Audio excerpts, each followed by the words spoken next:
আসসালামু আলাইকুম। বাসা কোথায় আপনার? হ্যাঁ, বাসা কোথায়? ফুলবাড়ি। ফুলবাড়ি গেট। সে তো অনেক দূর। এই জায়গায় কি করেন? হ্যাঁ, এই জায়গায় কি করেন? এই জায়গায় তো ভিক্ষে করে আর কি করবো। ও, ভিক্ষা করেন। হুম, তা সে তো অনেক দূর, অত দূর থেকে এই জায়গায় এসেছেন ভিক্ষা করতে, কারণ কি? বাগান। আমি আগে কি এটা?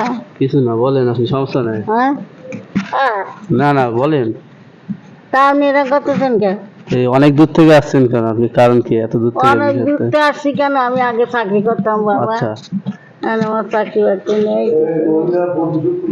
কিসের চাকরি হ্যাঁ? করেন? কিসের চাকরি করতেন আমি আগে? নাচের চাকরি করতাম। ও, প্রতি শুক্রবার আছে? ও, প্রতি শুক্রবার আসি। তা আপনি তাহলে অনেক দূর থেকে আসছেন, বুঝছেন, তার জন্য একটু কথা বলতেছি আপনার সাথে, যে হ্যাঁ, বসে আছেন, বুঝছেন, তা দেখে খারাপ লাগলো, তাই আর কি আসলাম।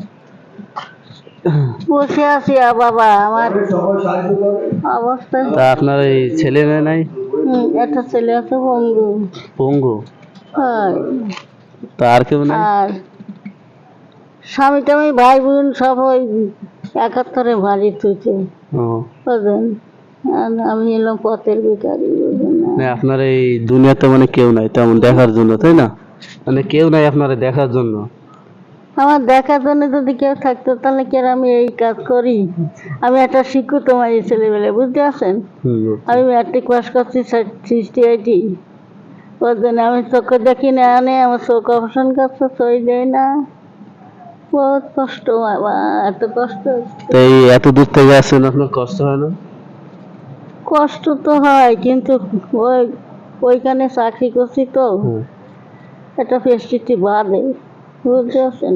আর ওদিকে হলো গরিব এলাকা, কেউ দিতে চায় না। এর জন্য মানে এদিকে আসেন, তাই? হ্যাঁ, এই জন্যই তো এদিকে আছি, বুঝলেন। গরিব এলাকা। আল্লাহ। হ্যালো গাইস, সবাইকে আসসালামু আলাইকুম। এবং এই চাচির আসলে তেমন কেউ নাই দুনিয়াতে, সে একাই। তা আর কি অনেক দূর থেকে আসছে ভিক্ষা করতে, তাই